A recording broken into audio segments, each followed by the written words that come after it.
Good evening and welcome to the July 27th Glendale City Council meeting being called to order at 6:08 to help slow the transmission of the COVID-19 and protect the health and safety of the community. City Council, as well as boards and commission meetings, will continue to be closed to the public for in-person attendance. The public is encouraged, though, to watch and participate from the safety of their homes to practice social distancing. The meetings can be viewed on local cable charter channel 6 and AT&T UVerse channel 99. Streaming in high definition online at glendaleca.gov/live, youtube.com, and free app called Screenweave on Apple TV, Roku, and Amazon Fire devices. Choose Glendale TV from the menu. For public comments and questions during the meeting, please call 818-937-8100. City staff will be submitting these questions and comments in real time to the appropriate person during the Glendale City Council meeting.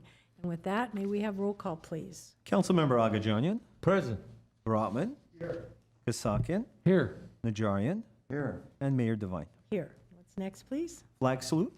Thank you. Councilman Najarian, please. Please rise and join me in the Pledge of Allegiance. I pledge allegiance to the flag of the United States of America, to the republic for which it stands, one nation, indivisible, with liberty and justice for all. Please remain standing for tonight's invocation. Father, we first give thanks for the blessings that you have bestowed upon this community and ask that you keep us embraced in your care. Grant our council wisdom and compassion as they conduct the business of this great city, and let their decisions be in accordance to your plan. Finally, help us to live our lives in a manner that reflects your teachings. Amen. Thank you.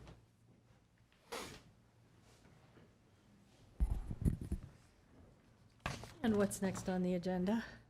Next would be the agenda for the July 27, 2021 regular meeting of the Glendale City Council. It's posted on July 20th, 2021 on the bulletin board outside City Hall. Thank you. Next. Next would be presentation and appointments. 3A would be agenda preview for the meeting of Tuesday, August 3rd, 2021. The regular Housing Authority and City Council meetings for August 3rd, 2021 have been canceled. The next regular meetings are scheduled for Tuesday, August 10th, 2021. Thank you. And next. Next would be 3B, Mayor's Commendation, Los Angeles County Commission on Human Relations. Thank you. And I understand that we have Robert Sowell with us tonight. Yes. There he is. Thank you. It's my pleasure to give you a commendation for the Commission on Human Relations in recognition of your commission's tremendous work and dedication in providing implicit bias training for City of Glendale employees. Your insight and expertise on the subject is truly valuable and has inspired us to become better versions of ourselves for the Glendale community, for ourselves and for one another. On behalf of the City of Glendale, thank you for investing your time with our organization. And is it April Johnson or Robin Toma that's here with us? Yes? Hi, welcome. That's right. Would you like to say Thank a few you. words? Thank you for the tremendous bias training that we got. It really was amazing. I know we all took it, so thank you. Thank you, Mayor. Robert Toma is our executive director, and he's going to speak first. Okay. Thank you, Robert. Thank you, Mayor Devine and members of the City Council. I just really wanted to be here to be part of this because I not only have a great deal of professional pride about the wonderful work that Robert and April have done, I also have a lot of personal connections to the City of Glendale, having grown up in neighborhoods adjacent to Glendale, frequented, the Shakey's in Glendale, as well as Glendale Galleria, the batting cages. But, I really ended up raising my kids in Glendale Public Schools and elementary and middle. And of course, AYSO Region 88 soccer is a big part of my growing up. But it's interesting because my history goes back to the very work that Robert and April did, because when my father and mother moved from Utah to Los Angeles, they sought to rent housing in Glendale and had the experience of being turned away because of my father's appearance. I think over the phone he was able to get an appointment, but once he showed up and they saw him, they said that it was no longer available, the apartment that he was seeking to rent. Now, we've obviously come a long ways from that Glendale, and as I said, I raised my children in Glendale. They went to the bilingual dual immersion program in Glendale Public Schools. And, Glendale has become such a different place than even when I was growing up and coming here as a youngster. So I really am so proud of the work that Robert and April have done. You know that our commission is all about transforming prejudice into acceptance, inequity into justice, and hostility into peace. And we really pride ourselves in working towards that vision of creating the kind of communities that are free from prejudice and inequity. And I really salute the city of Glendale for investing the time and placing trust in us to support your journey towards the kind of communities, the kind of city that we know we can have. And so I really am just so pleased that I can be with you today. And we have a LA versus hate campaign, as you can see in my background. Yes. We hope that we can work with Glendale, as we have with other cities, to make it work for you all. We have set up a whole system so that people can report hate free of charge to the city, but we can help to respond and help people who experience acts of hate.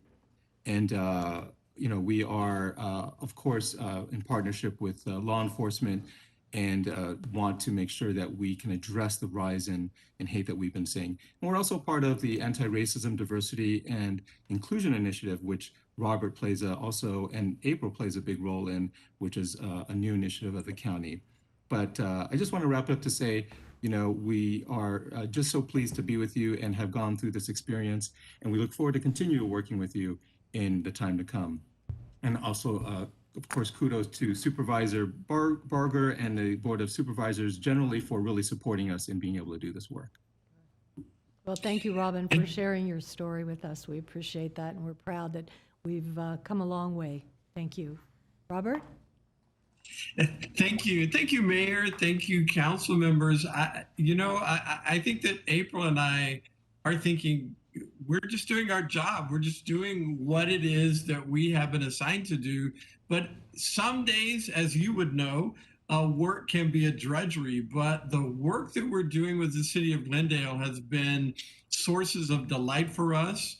It's now coming up on a couple of years, I think, that we've been talking about this, and we began this work with you.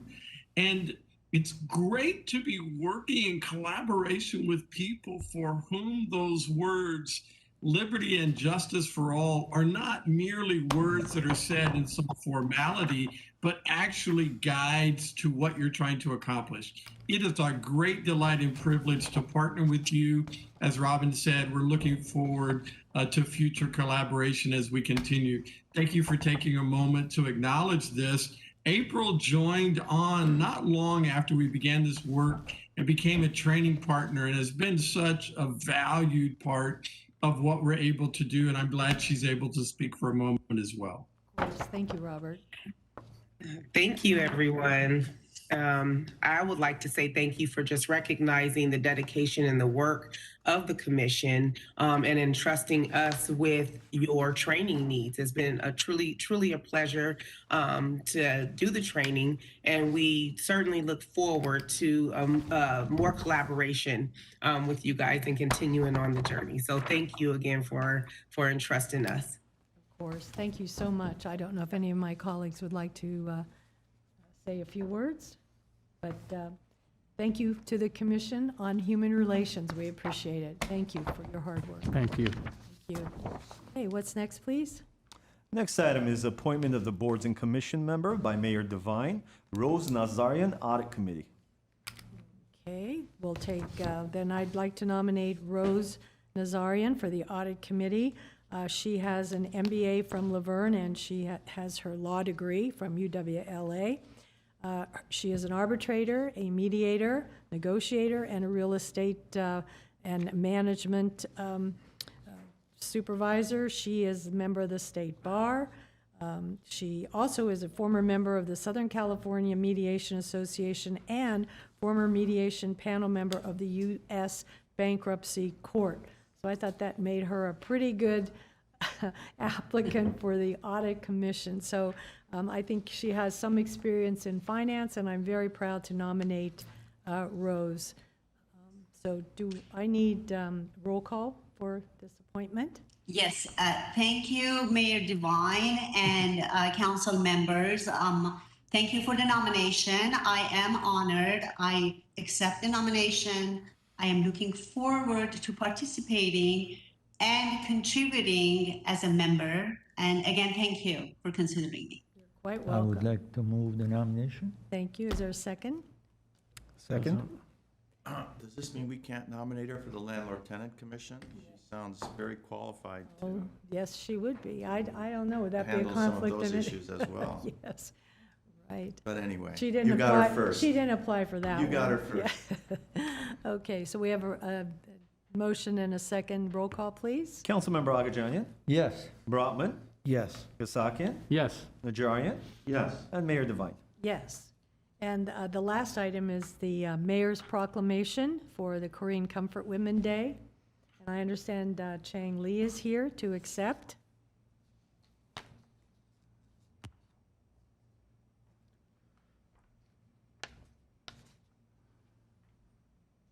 Do we have Chang Lee on the line or in the WebEx? I'll read the proclamation while we're looking for Chang Lee. Whereas during its colonial and wartime occupation of Asia and the Pacific Islands from the 1930s through the duration of World War II, the Japanese Imperial Army commissioned the acquisition of young girls who became known to the world as comfort women. And whereas the comfort women system of forced military prostitution by the Imperial Army is considered one of the largest cases of human trafficking in the 20th century, and whereas the City of Glendale commends the United States Congress House of Representatives for the passage of Resolution 121 and joins with their recommendations that the government of Japan should educate current and future generations about this horrible crime while following the recommendations of the international community with respect to the comfort women.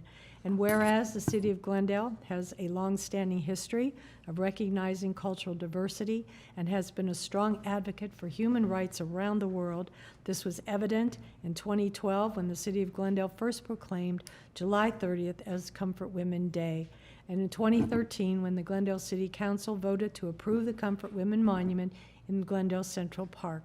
Since the decision was made, the City of Glendale has continued to support the efforts to secure the rights of those known as comfort women. Now therefore, I, Paula Devine, Mayor of the City of Glendale, proclaim July 30th, 2021 as Korean Comfort Women Day, and extend our profound hope that bringing these atrocities to light will serve as a grave reminder to the world that crimes against humanity will not be condoned or tolerated.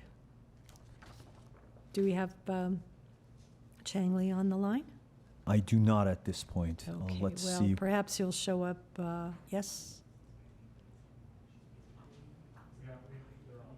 Eileen? Mayor, we do have Eileen Lee. Oh, Eileen Lee? Okay. Eileen, can you hear us? Yes, hello. Go ahead, Eileen. Hello, Eileen. Would you like to say a few words? I've just read the commendation.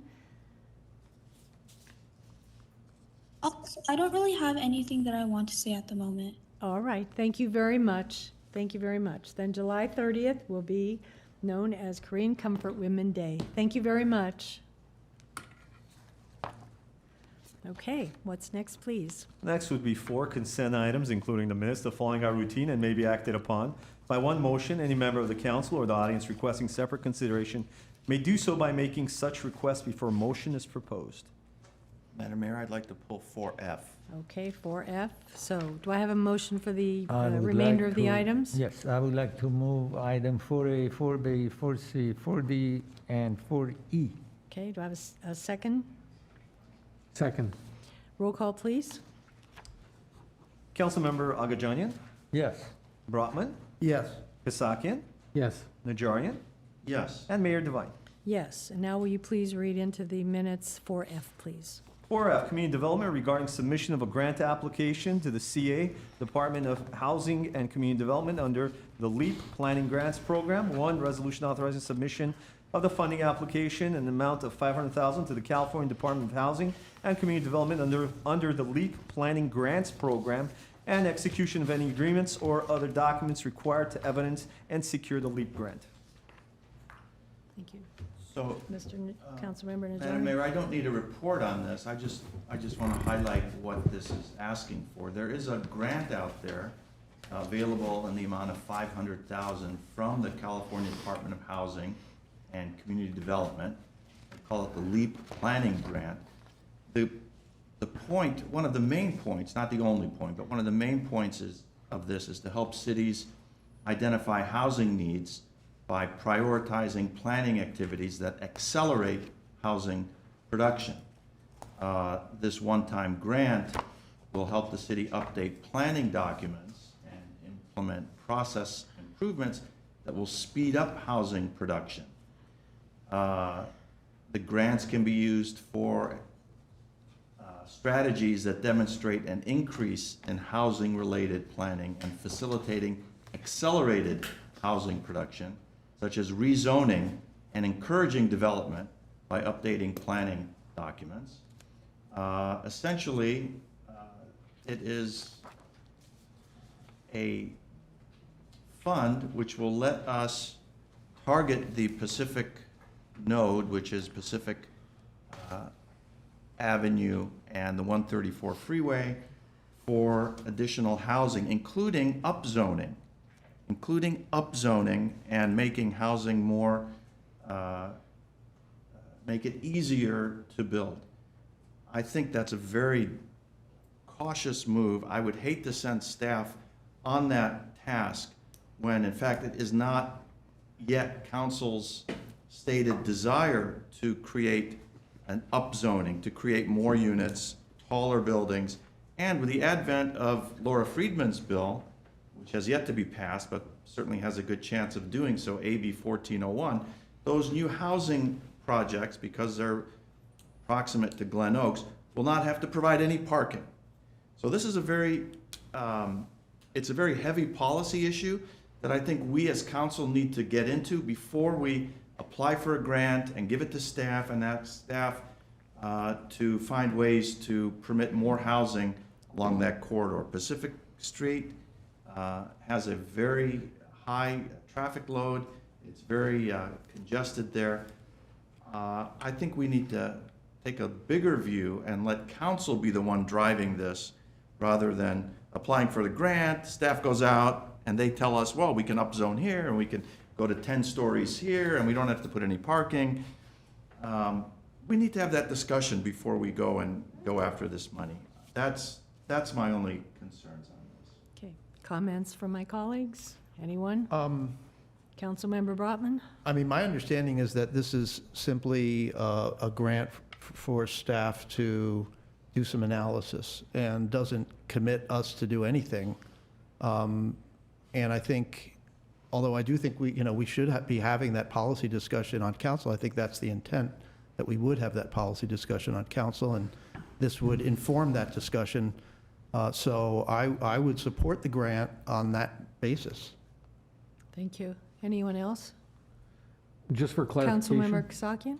Just for clarification, so Councilmember Najarian, if we were to bring this back as a separate action item and have a discussion on it, or if staff was able to answer some of the more specifics of this, would that change your mind on casting a vote for this, or are you ideologically opposed to accepting this grant?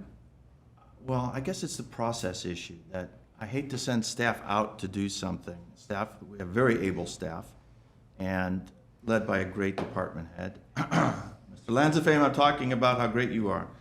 And we set them out and do this, and they're going to come to us presumably with this great set of options, and we can do this, we can do that, increase density, increase floor area ratio, streamline the permit process, whatever sort of tools they have.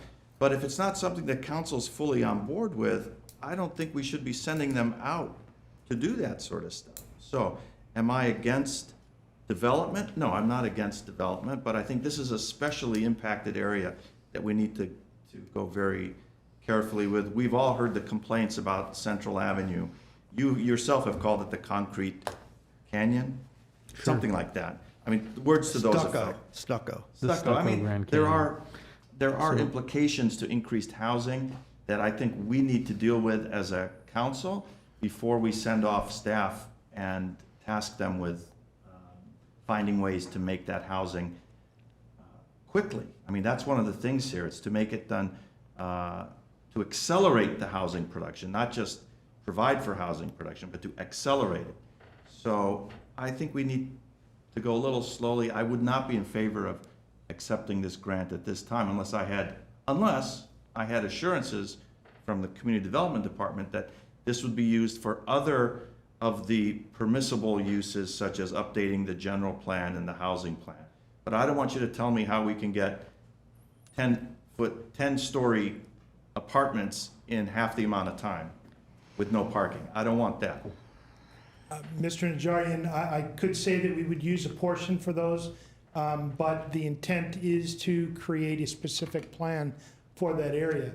Now, it's not necessary, it's not required that anything be upzoned at all. It is for the planning and production of housing. That's the first point. Second point is, this is for the application of the grant, and we are under a bit of a crunch for it. That would still allow council time to have that conversation and then not accept the grant if you found that you didn't like the use of the grant. So I give you those for your discussion and direction to staff. Okay. I Councilmember just have a Augustinian? question, He has a Mr. question, Mr. Lanzafame. Mr. Lanzafame, is there a deadline to accept or not to accept this grant? The deadline, or I should say the time crunch, is more to submit the application. We would then come back to you for the award of the grant. We're not being awarded the grant, it's merely to apply. So there would be time in between there for staff to come back and have a conversation, if that's the council's desire. No, but to apply, is there a deadline? Delia can give you more detail on the time. No.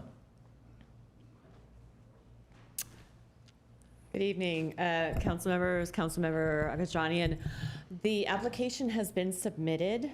In order to complete the application to the California Housing and Community Development Department, we would need a resolution from City Council authorizing its submittal. So this would just be completing the application. The grant itself is twofold. We're requesting the funds in order to complete the housing and land use element updates, which are currently under review. That would then offset the monies that have been budgeted from Measure M, and instead bring the Measure M monies back to the city and allow for the completion of these updates using the LEAP grant.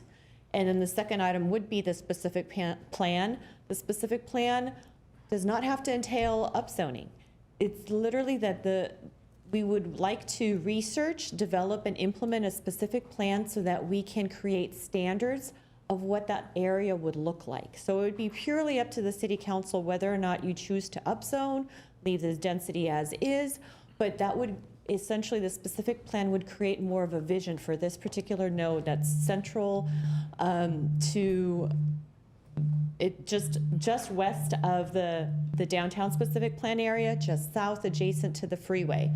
So the specific plan, as again, just to relay, does not have to involve upzoning. It would just be creating the development standards to allow your vision in that particular, what we call the Pacific Avenue Gateway District.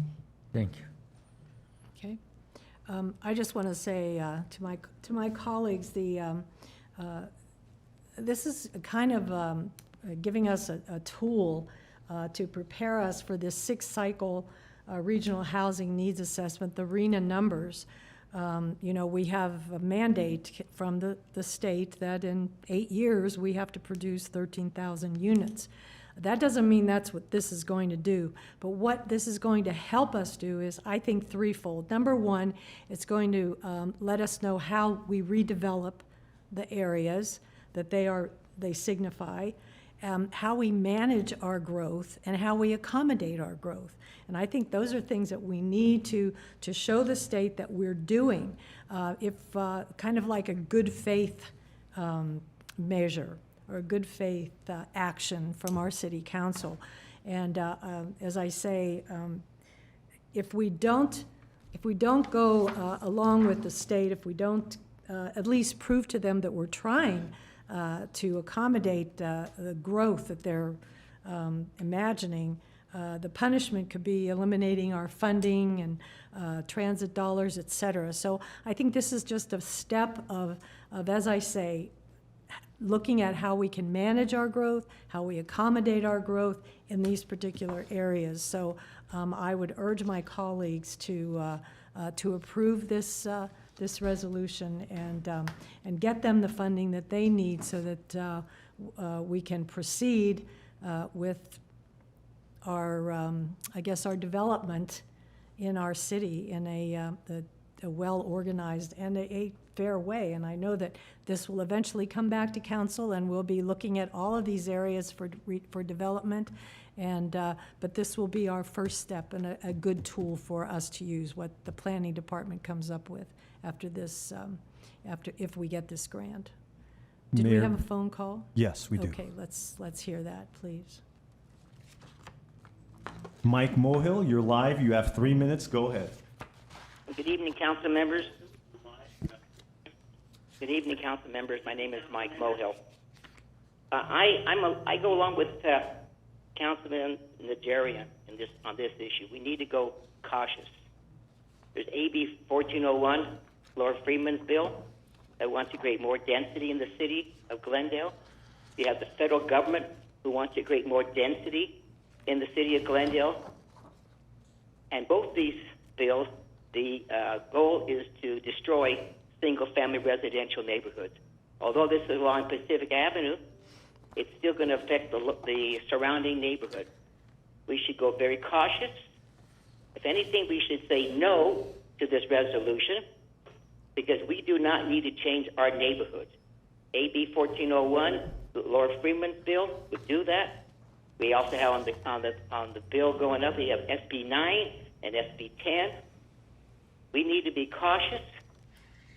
We need to have local government control our zoning, not the county, not the state, and not the federal government. We should speak out against initiatives like this. Thank you very much. Well, I actually think that this gives us control if we accept this grant, so. May I ask a question? Sure. Just to clarify, maybe to Julia, we're doing the housing element and the land use elements regardless. And those are things we're going to do. This simply is helping us pay some of the costs of what we would otherwise do. Isn't that right? Yes, Councilmember Brotman, the majority of this grant would actually be going towards paying the difference for the land use and housing element updates. So yes. So this is just helping us fund something that we are doing anyway, have to do regardless. I mean, we have to prepare a housing element and an updated land use element, right? Correct. Okay, thanks.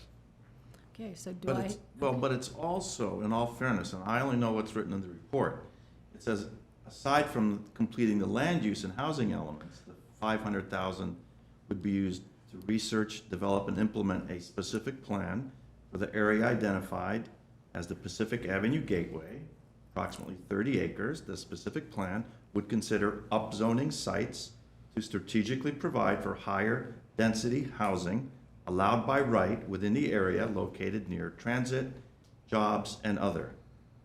Objective design standards would also be included. So the report didn't say how you were splitting it up, but clearly a significant and equal amount of language was used to describe the specific plan, as was to update the land use and housing elements. So, I mean, I don't need to go back and forth. I think I know how I'm going to vote. I think I know how council feels.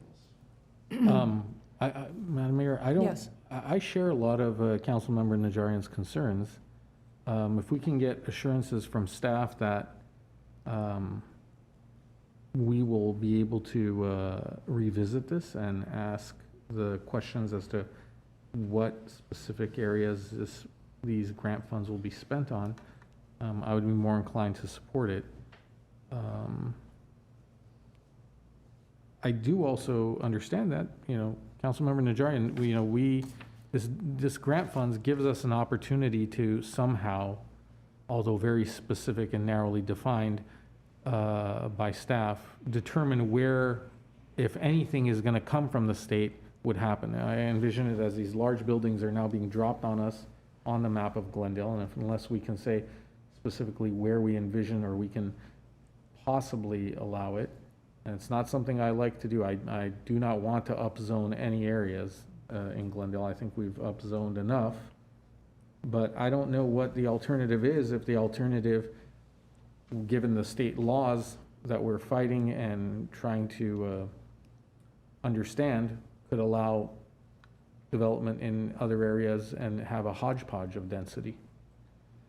So those are my thoughts on it. I mean, if it helps to have a little bit more of a fleshed out report, or if we want to have this discussion here and have maybe a presentation on this that's a little bit more specific and help answer these questions, I'm fine with either. That's why we're here. Celia? Yes, Respond. Councilmember Najarian and Kasakian. This particular area was actually identified as part of the South Glendale Community Plan, and it was targeted for possibility of looking at its development potential. In this area also includes the AT&T site that was recently approved by City Council for a major density bonus project, 100% affordable. So this would be wrapped up into that particular specific plan. It includes also a number of smaller sites that are currently zoned R3050, which is the least dense multifamily that we have, essentially allows for duplexes on the lot. And given the proximity of this area directly adjacent to downtown and the freeway, there's just the specific plan is geared toward looking at the potential of possibly having a greater density that would be more in line with the multifamily residential throughout the rest of the city. So the area itself has already been somewhat studied and identified in the South Glendale Community Plan. We would just be then proceeding with the implementation of the development standards for this area as part of the LEAP grant application. So it's really simply a tool. It's a planning tool that we can get this grant and be prepared. It's a way of being like preemptive strike. We'll be ready for growth, development, and there is going to be development because the RENA numbers are telling us that. We're going to have a full discussion of that in the future. But we have to look to the future, and I think this is a way of planning for the future, and that's why I think it's important that we apply for this grant and give them a chance to do their work. Yes, Councilmember Agajanian. I thought regardless of those AB 1401, SB 9, or whatever, what we want to do in that area, we have to study this issue. That's the way I read the item 4F. Yeah. And I thought we have to study it. Why not to accept the money and do that, or, to study it? It will help us to do better, and it will cost us less when we accept this grant. That's the way I looked at it. Regardless, we have to study the area, right? Yes. Like we have this 300 some affordable housing in that area on the Pacific Street. So we better get the money not to lose this grant. That's the way I look at the issue. Regardless what we do later is something that we have to decide at a later time. We can discuss. That's the Would way you I like look. to make a motion? So I want to move the item by that. Or is there a second? I'll second it. Roll call? Councilmember Agajanian? Yes. Brotman? Yes. Kasakian? No. Najarian, No. and Mayor Devine. Yes. Thank you. What's next, please? Next is City Council and staff comments. Thank you. My colleagues have comments? I do, unless anybody wants to go first. Okay, go ahead, Mr. Brotman. Yeah, I want to bring up, again, the issue of our vaccine deficit here in the city compared to the county average and our neighboring cities. I checked the data again, and as of July 23rd, which is the latest data that we have, the county has reached almost 71%, at least one shot for 16 years and above. So 70.7, let's say 71%, which is, it's ticking up very, very slowly, but it's ticking up a little bit. But Glendale, sadly, is at 60%, which is a full 10 plus, almost 11-point gap. What's even more concerning is that when you look at seniors 65 and above, the county averages 88.5% have received at least one dose of the vaccine, whereas in Glendale, we're 15 points below that at 73%. That's a huge differential. I know that staff has been working hard, and I appreciate the work that everybody's been doing to get help from the churches and some civic organizations, but we've had very little success with that. And I also know that, and maybe in a moment, if you could, Mr. Galani, you could mention plans with physicians, because I know there's something you have cooking with the Armenian American Medical Association, which could be helpful. But I guess the question is, what else can we do? Specifically, what can we do with our own people, because those are kind of within our purview. And we've all been reading the news. We know that there's a movement towards vaccine mandates. I still would love to see a way that we can avoid that. But unless we see a major shift, I think we're going to have to start talking about vaccine mandates. But I understand, Mr. Galani, and you might have some things to share, so I'll turn it over to you. Yes, thank you very much.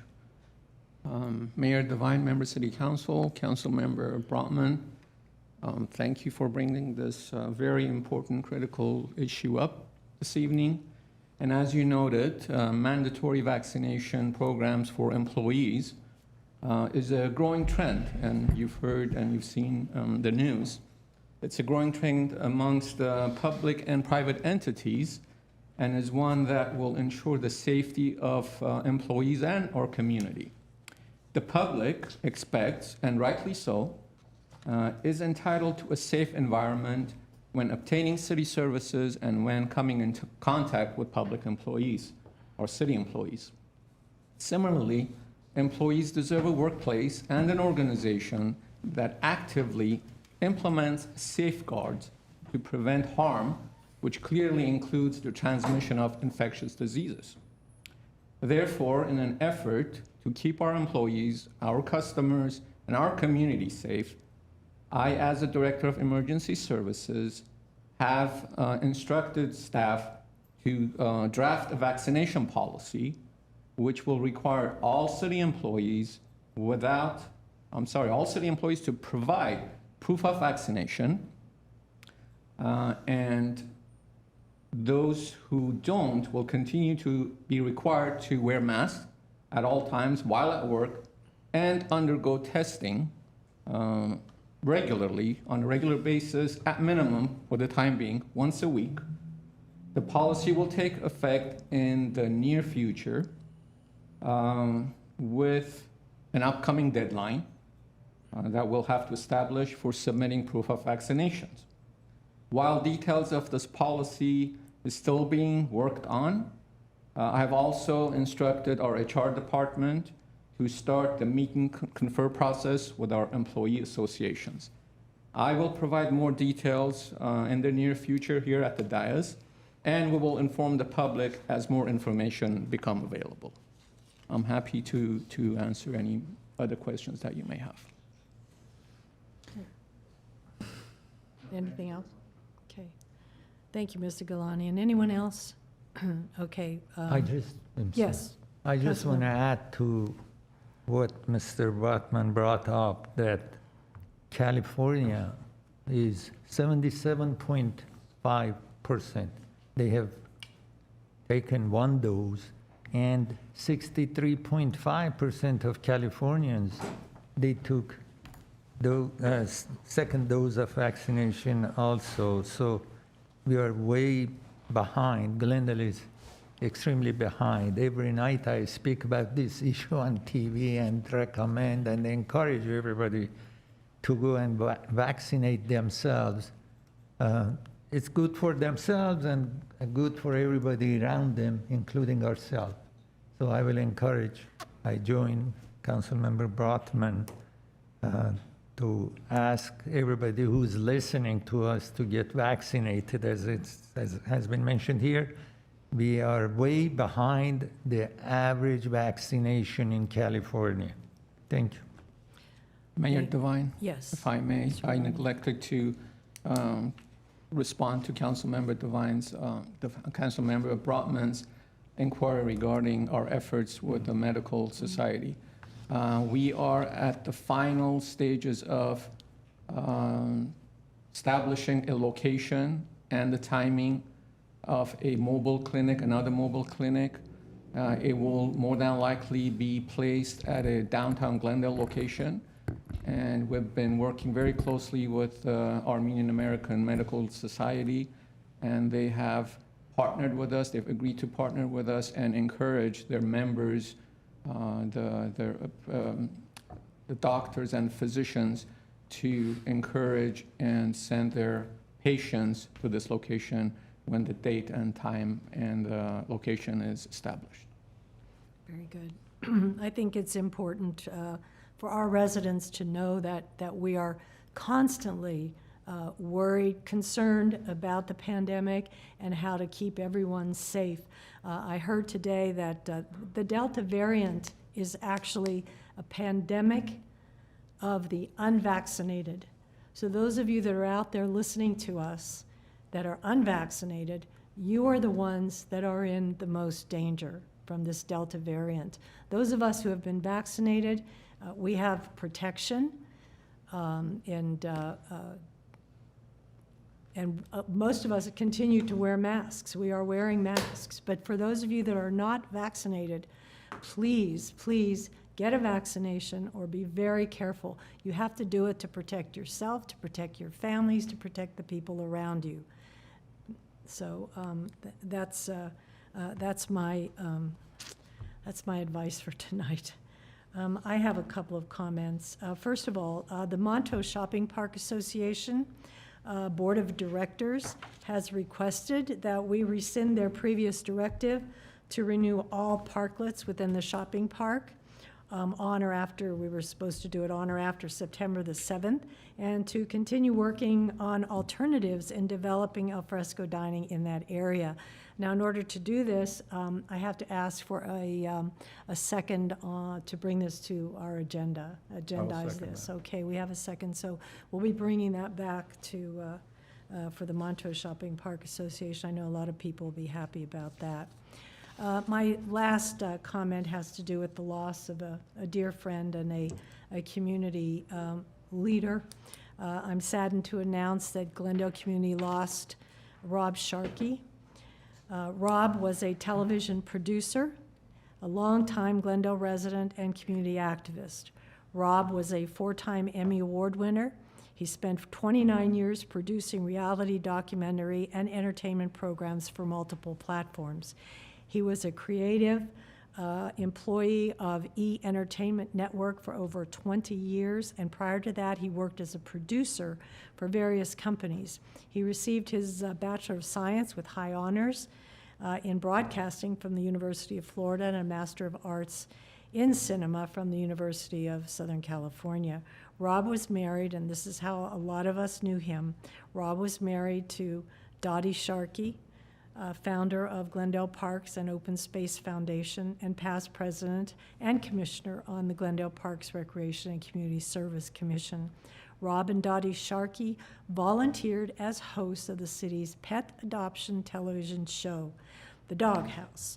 Twice a month, they would tape the show, which introduced the public to animals available for adoption in the Pasadena Humane Society.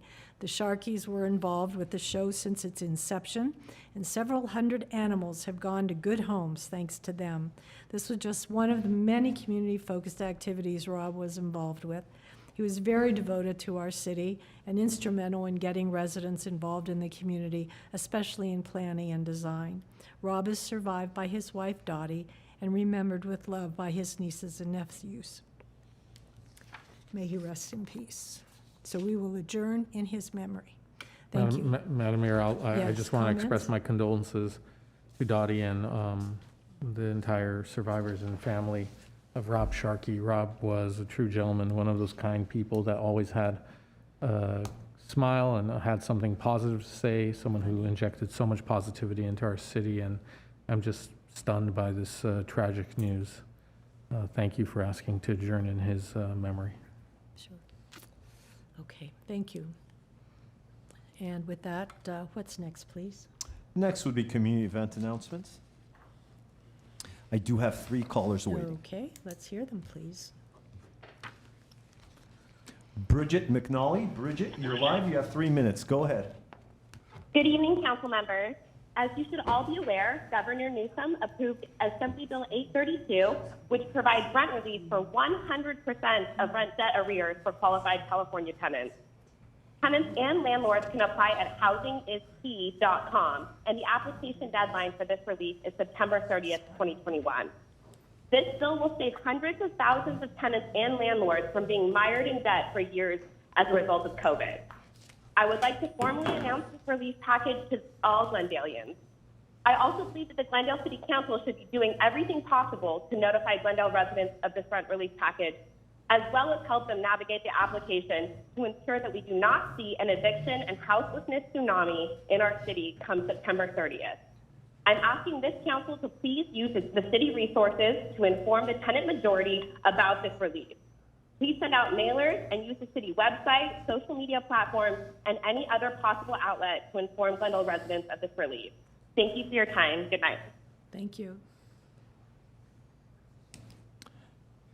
David Eisenberg, you're live. You have 3 minutes. David, go ahead.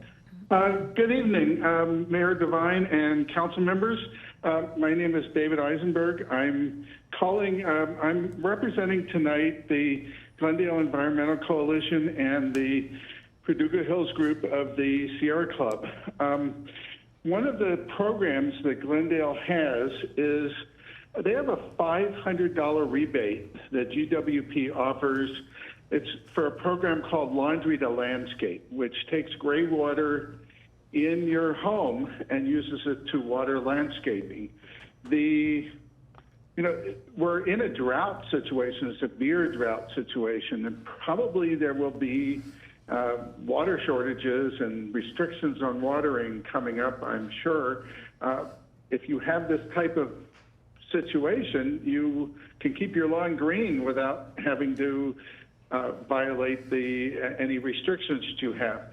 So the Glendale Environmental Coalition and the Sierra Club, we have an outreach educational series, and it's going to be this Sunday at 3 p.m., and we're going to have a program, and the program is entitled Go Green with Gray Water, How to Water Your Landscape with Recycled Household Water. You'll learn about the simple, affordable, popular home gray water systems and how you can install one and what's involved in all of that so you can have this. And to register, the easiest link I can give verbally is to go to the Glendale Environmental Coalition webpage, which is gec.eco. And scroll down till you see Summer Education Series, and we welcome anybody to sign up. I will send an email about this to all the council members and to Mr. Galanian, and you're all welcome to come. This is webinar format, so thank you. Thank you, Mr. Eisenberg. Mr. Galanian, are we expecting to have a report on the drought situation here in Glendale and how we can, our residents can assist in conserving water that we're so good at? I mean, we're so Yes, good Mayor at that. Devine, it will be presented at an upcoming council meeting in the next 2-3 weeks, I want to say, yes. Okay. Definitely. Okay.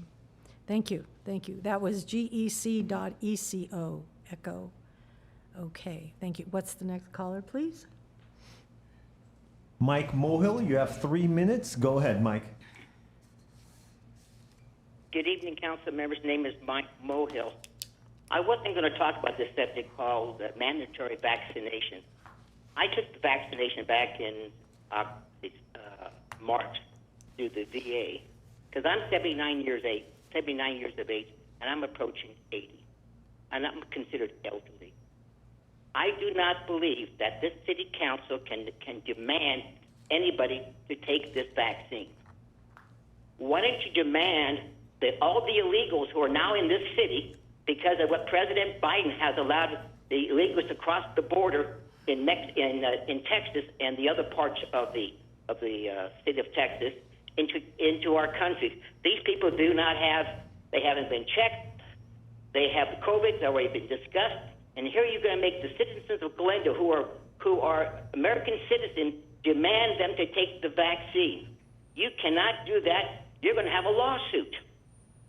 Now, I'm okay with taking it. It's your choice. You know, you have a choice to drive the freeway and kill yourself. You have a choice to smoke cigarettes and die. You have a choice to drink booze and kill somebody. How can you go ahead and make this a law? This is government out of control. Don't you understand what you're doing? This is America. This is not communism. This is a place where you have a choice to free. That's why, the Armenians are backing up. I'm sure the people who are not taking this vaccine are the Armenian Americans in this community because they know what it is to be under a dictatorship. They want to be free. They want to have the choice to take this vaccine, not to be told. They know the numbers. They know about the mask. Masks don't work. First time we're being told one mask, then we're saying told 2 masks. Then you're told if you take the vaccine, you're safe. But then they say if you take the vaccine, you still have to wear the mask. Government has no credibility. And if this council wants to pass this resolution, you look like a bunch of fools. Thank you.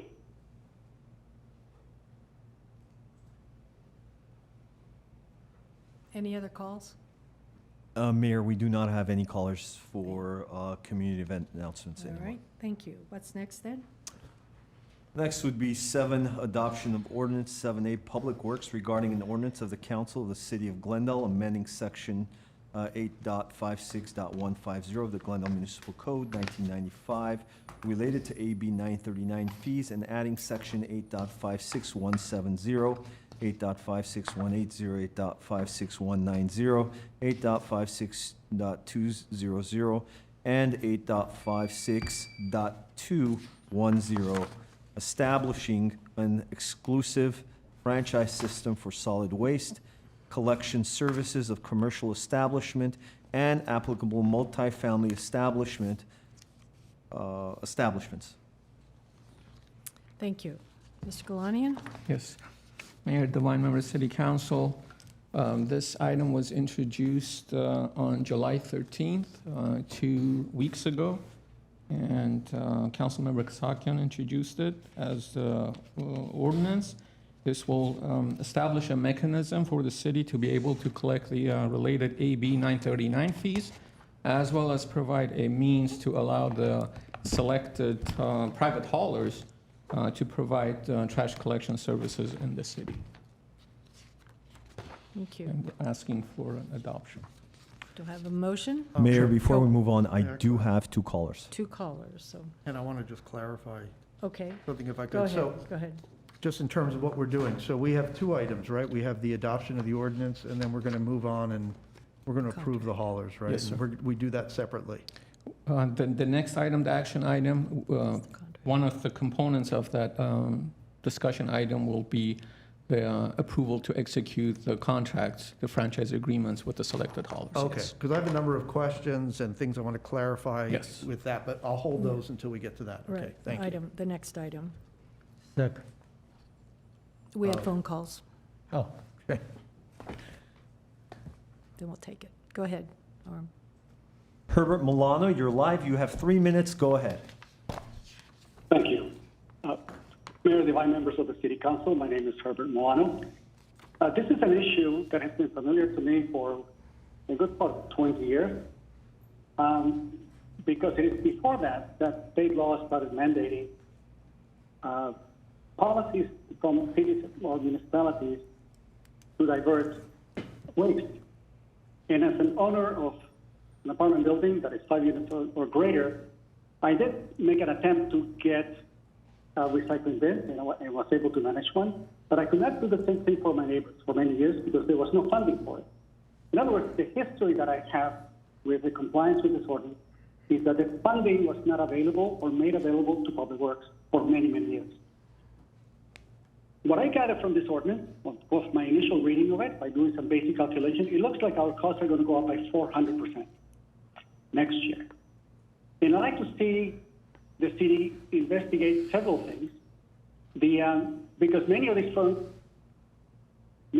firms appear to be quite litigious, particularly against apartment owners, and also against cities. And I sent a copy by email to the council members today for you to pay attention to that, because they are not averse to suing you if they can manage to do so and retain their rights under whatever other California or federal laws are applicable.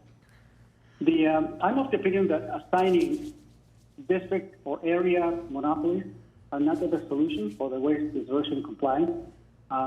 And if you think about it, we have a virtual monopoly with cell phone companies, AT&T, Verizon, and T-Mobile, and yet we're able to choose among them and choose the best plan at the lowest cost. Why can't we do the same thing when it comes to these cash holders if you're so determined to assign it to these 4 specific ones?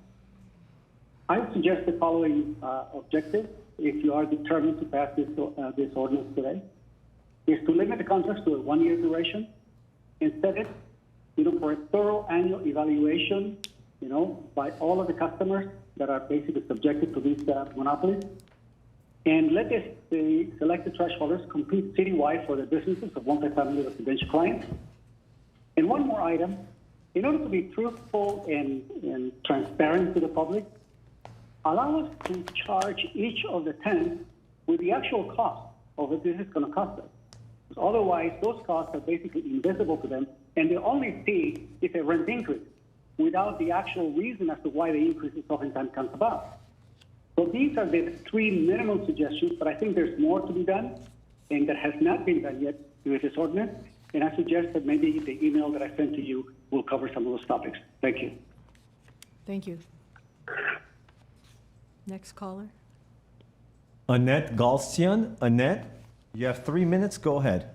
Annette, Yes. you have 3 minutes. Go Hi, ahead. Okay. Dear City Council members and staff, my name is Annette Galstian. I'm a resident of Glendale. I'd like to speak on the matter of the city's exclusive franchise trash agreement and related ordinances, item numbers 7A and 8A. While I understand that various state mandates and regulations have necessitated the City Council's need for new policies, I am very disappointed at what appears to be the tentative result. According to staff summary, the city currently has approximately 31 private haulers. And now what the City Council is proposing is going from 31 private haulers to only 1 hauler for a particular area, providing no alternative to those affected. Going from one extreme to the other does not appear on its face to be a reasonable or rational alternative. By mandating commercial businesses and multifamily property owners to not have any option in selecting a trash company of their choice essentially results in a monopoly by the 4 trash companies that will be serving the city of Glendale exclusively. What this will ultimately cause is an exorbitant price hike, especially for those customers currently utilizing the services of the city's public works program. By way of illustration, I served on an HOA board in a condo building in the city of Los Angeles. Prior to the City of LA's Recycle LA program, our association was paying monthly trash fees of just under $450 to a private trash company not naming names. After the Recycle LA program was passed, our association was forced to switch trash companies, again, not naming the names.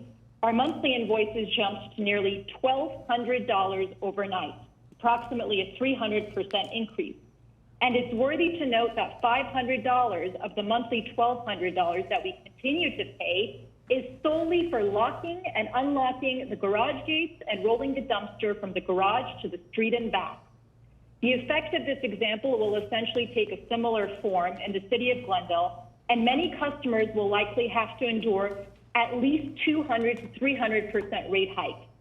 This is unreasonable, especially, for instance, when the city of Glendale has prohibited rent increases above 7% for multifamily property owners. If the city council decides to proceed with these exclusive franchise agreements as is, the city council would essentially be promoting rent increases to the fullest extent under the law to residential and commercial tenants, and even rate hikes to consumers of other commercial businesses. Therefore, I would respectfully request that this city council reevaluate the financial repercussions of these exclusive trash company agreements on the end consumer and consider providing commercial and multifamily property owners at least some options in selecting a trash company. Thank you all for your time. Thank you. Next. Mike Mohill, you have 3 minutes. Go ahead. Good evening, council members. Mike Mohill. I'm not sure what I'm going to talk about is either 7A or 8B or 8A, but it's kind of like tied in. First of all, the lady who spoke before me, she spoke eloquently. I could not address it any better. You're creating a monopoly.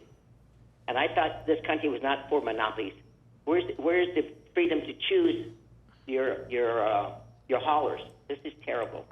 Number two, since you're going to be doing this kind of like a monopoly, okay, and you're supposed to be getting rid of city jobs, you're going to be outsourcing this function. Well, here's the question: when you outsource these jobs, will city employees be laid off? You know, we outsource the smart meters, and we're supposed to have a reduction in GWP employees. I never heard about that. Then we outsourced parking enforcement, and was anybody laid off from the Glendale Police Department? So again, I'm not sure this is what I'm talking about is action 8A or 7A, but it's kind of like tied in together. So pardon me if I'm not saying it right, but I think you get the message. Thank you very much. Is that it? Madam Mayor, that was the last caller right. for item 7A. Thank you. Then we have the ordinance before us. Is there a motion? I'll make the motion. Second? Roll call? Councilmember Agajanian? Yes. Brotman? Kasakian? Yes. Najarian? Yes. And Mayor Devine. Yes. Thank you. And our next item. Next item would be 8 action items. 8A, Public Works regarding contracts for franchising of the solid waste collection services for commercial establishments and multifamily residential establishments of 5 units or greater. 1, resolution establishing franchise zones and granting exclusive solid waste franchises or solid waste collection services for commercial establishments and multifamily residential establishments of 5 units or greater for each of the 4 exclusive collection zones established by the city, authorizing the city manager or designee to execute franchise agreements with Southland Disposal Company, Athens Services, Waste Resources Technologies Incorporated, and NASA Services Incorporated. Mayor, I do have 2 callers for this item. Thank you. Let's first hear the report. Mr. Galanian? Yes. Mayor Devine, members of City Council, it was just over 8 years ago that we issued a notification letter to over 30 private haulers that are currently operating in the city of Glendale up and down the streets. I'm not going to regurgitate all the steps that we have gone through, staff has gone through. We have made several presentations to City Council over the last, since 2017, or 4 years ago. And we have reached the final leg of this process, which is the implementation of the franchise program, and seek your approval to enter and execute agreements with the 4 selected haulers. I'm going to turn it over to Mr. Yazdan Imrani, our Director of Public Works, for a brief presentation. Staff from the City Attorney's Office are also here, who have spent quite a significant amount of time and effort in bringing us to this point in the process. Mr. Imrani. Thank you very much. Good evening, Madam Mayor, members of City Council. As Mr. Gulanian mentioned, this has been a long journey for the city. Suffice to say, over the past 2 years almost, to the just a month short of that, we've been working on issuing the RFP, receiving proposals, evaluating these proposals, and then for the past several months, we have spent finalizing the prices and doing contract negotiations with the haulers. So we are before you to ask for your approval of the franchising for these 4 zones for the 4 haulers, and then establishing the AB 939 and franchise fee amounts, as well as executing an amendment to the professional services agreement between the city and our consultant who worked on this project. So I will end here because we have made those previous presentations to you, and I'd be happy to answer any questions.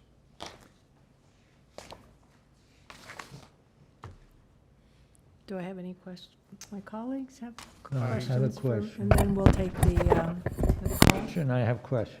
Go ahead. Not comment. Go ahead, Mr. Agajanian. Okay. Councilmember, go ahead. On page 5, can you explain about the maximum, it says, the last paragraph. It says, the maximum rate will be adjusted annually each July 1 of the agreement's term. So can you explain what we are saying here? Service component, 65%, and fuel. Would you explain that? Please? Sure.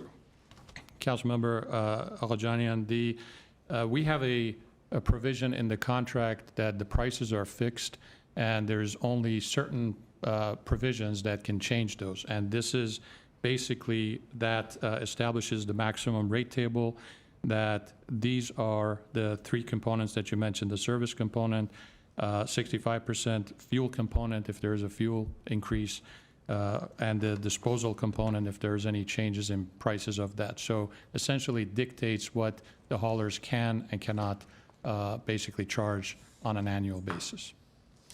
Okay, my second question is, I will vote for this, but I'm not happy with having just one hauler in one area.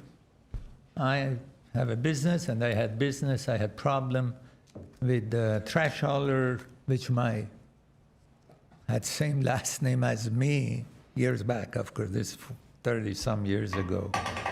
But I had the choice to replace him when I see that I'm not happy with the company.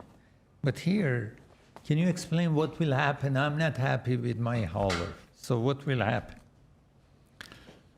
Councilmember Agajanian, basically, we are going from a 31 unit, I guess, or 31 companies to 4. We're doing this for several reasons. One of them is consistency of pricing.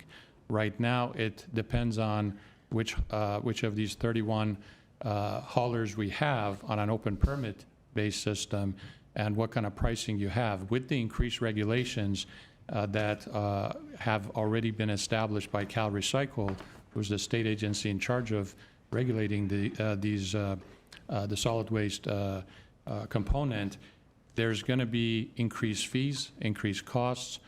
So what we've done is essentially established a equalized rate throughout the whole city. And based on that, they can't, the haulers can't just charge one, hauler A can't charge one price and hauler B can't charge the other price. So I think this is an advantage of having a franchising system, so you can have a consistent set of pricing. In addition, we have established a lot of safeguards in this contract in terms of performance. We're going to have regular monthly meeting with the haulers. We're going to review any issues that come up. We have liquidated damages, a table of liquidated damages in the contract, that depending on the type of issues, we can assess if it's justified and the haulers can't rectify it. So there's a lot of safeguards built which do not exist right now with the open system that we have. Lastly, we as the city are responsible for complying with all these mandates and the regulations that have been established, and managing 31 haulers to make sure that they conform versus 4 haulers is, it's a lot simpler. And we are also transferring the liability on, complying with these regulations to them, even though we're ultimately responsible. But it's a lot easier to manage 4 haulers. If there are performance issues, again, we have mechanisms in place that we can deal with. We're going to have performance review for these haulers and review them. And if they don't perform, we have mechanism to basically have remedies. So, but still I am not clear. I just want to understand. I have a hauler. Let's say I own this commercial building, and there are trash. They remove the trash, and the trash is dumped there. They don't clean after themselves, let's say. And I'm complaining. They don't listen. Then what I do? I mean, this is the only hauler I have. I can't get mad and call the other hauler because there is no other person to take care of my trash, let's say, business. So what I do?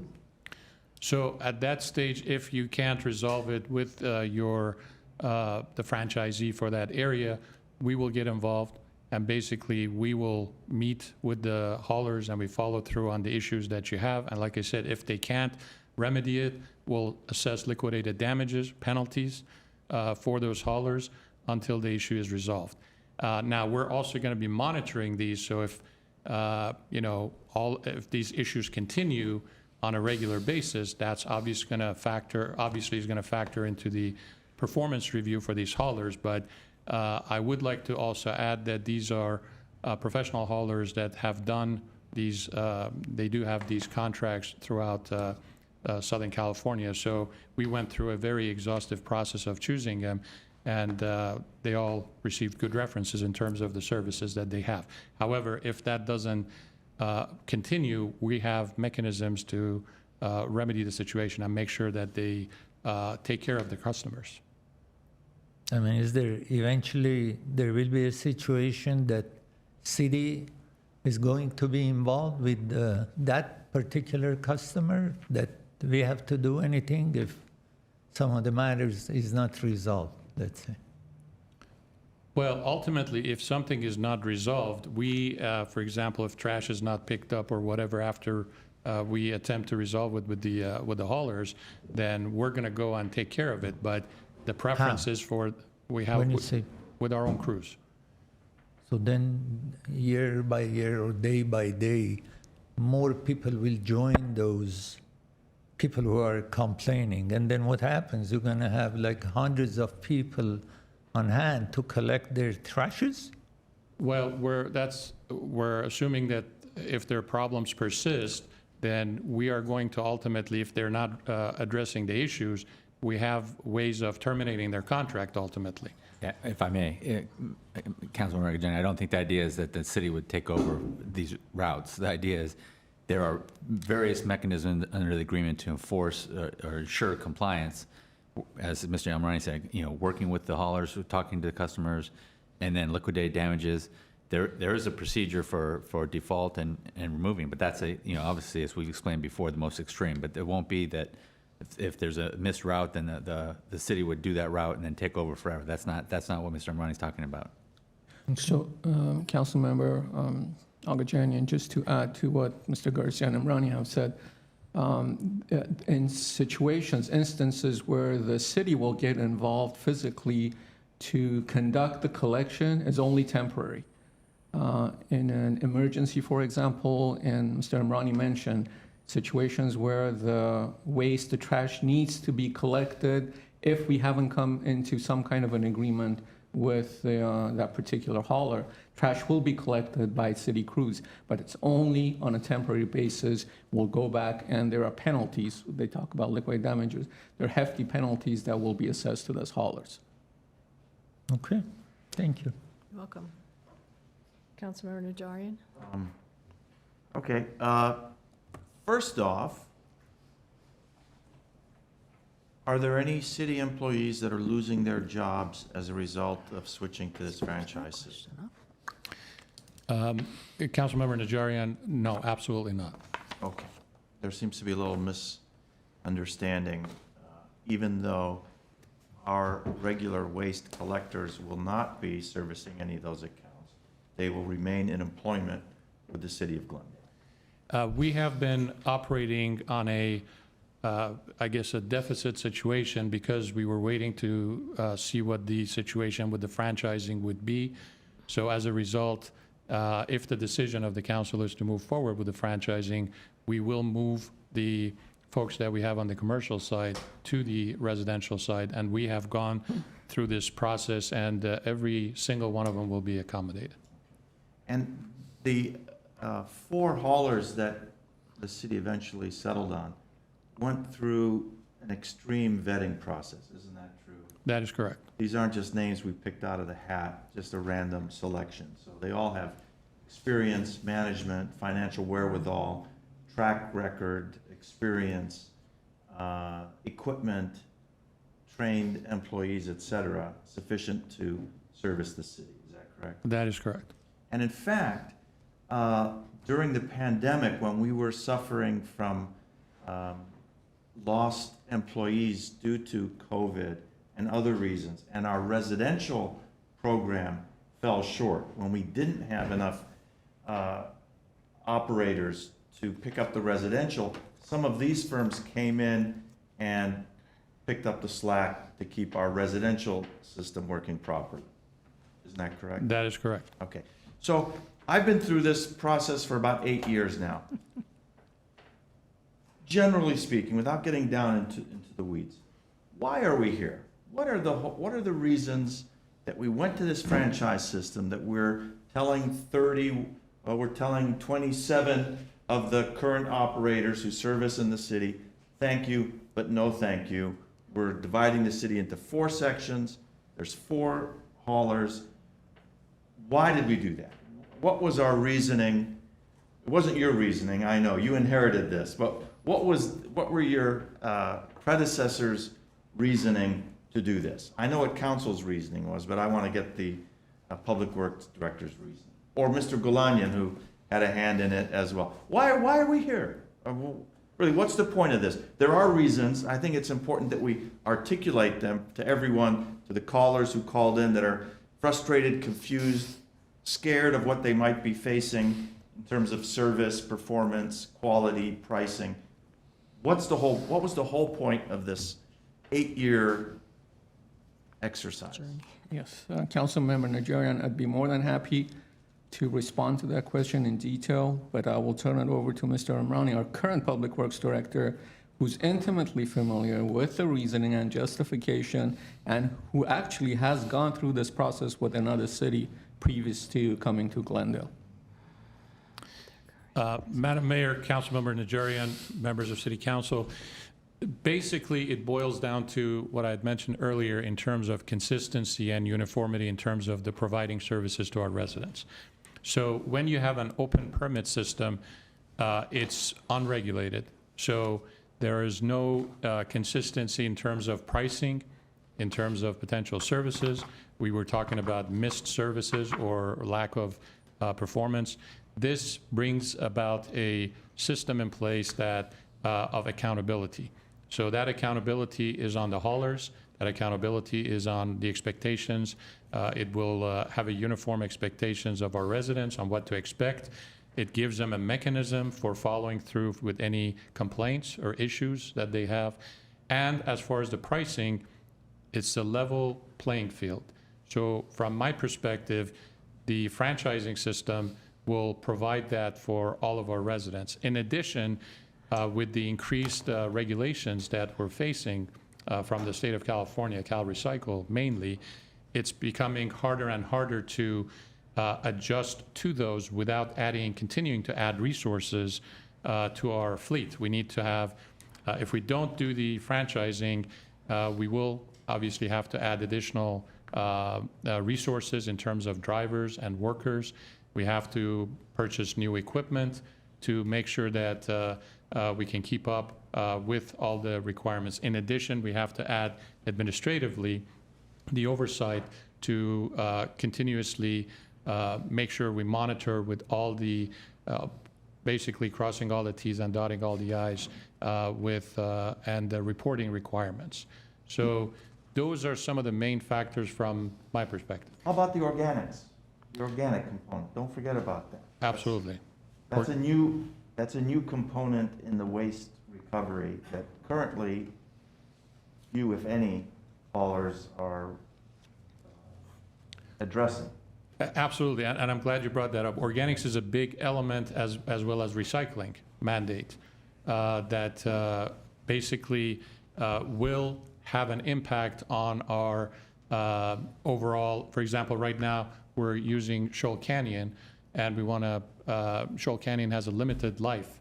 Once Shoal Canyon closes, then we have to basically go to other landfills and pay higher tipping fees. We get a discount here, obviously, because it's our own landfill. So those are all the elements that will add to the increased costs that our residents will have to face down the road. And each of these haulers has what we call a MRF, material recycling facility, in which the waste that comes in is segregated. There are some recyclables that they can pull out. There's organics, there's inorganic waste, and they process each and every load in that manner, as opposed to, I presume, just taking it to Shoal and dumping it. That is correct. That is correct. 3 of the 4 have their own MRFs, and one of them takes it to Puente Hills, which is LA County's facility, which is very well equipped to do that.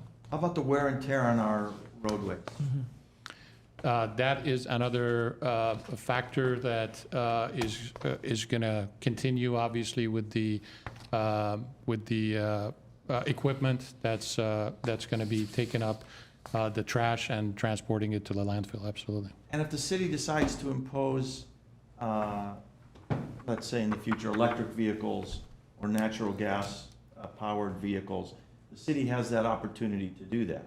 Whereas now under the current system, we can't impose on anything on the 31 haulers that come in to pick the trash. Absolutely, that's a great point, and that is something that we have discussed at length with the 4 haulers in terms of once the technology becomes viable, moving from the current CNG trucks that they have to a electric trash truck. There's many moving different parts to components. this, and it's not so simple a decision that we came to, nor the process to get where we're at. Thank you, Madam. Thank you, very good. Either way, I have a number of things, so. Councilmember. No, go ahead. Okay. Brotman. Okay, thank you. So let me look here. So maybe I'll follow up first, kind of with a similar question that you just got from Councilmember Najarian, and that's, so I understand you explained why going, the 30-plus haulers is just not viable for lots of reasons, but especially because of the regulations that we need to adhere to, right? So we want a smaller number, but what's the thinking? Maybe you can describe the thinking between the alternative models of, on the one hand, what we're doing here, which is 1 hauler in each zone, so that's 4 in total, or I guess we could have in theory said, we're going to have 1 zone, the whole city, and we're going to have 2 haulers, and they can compete against each other. So what are the pros and cons between those 2 approaches? Councilmember Brotman, there are many different models, and there's also the model of one hauler for the whole city potentially. However, this was meant to make sure that there is, we have 4 zones per the council's directions, and then 1 hauler per zone. And then the idea is that we set the pricing in terms of the base rate for every zone, and we have oversight in terms of, for example, the public outreach and the food recovery elements, which is important to be consistent throughout all 4, excuse me, 4 zones. And then to make sure that we ensure that all of the commercial customers and multifamily residentials of 5 or more are getting the same consistent and reliable services. So there are many models, but this is something that we followed based on the council's direction, and having 1 zone per, having 4 zones and 1 hauler per zone as the optimum model for City of Glendale. Okay. I mean, I think there are pros and cons, and, well, let me move on to the rates, because we know, a lot of people are concerned for good reason that rates are going to be higher, right? Wherever this has happened, rates have gone up, and I think looking at our kind of rate tables, we've gotten some emails just today, but I'm sure we'll hear a lot more about this.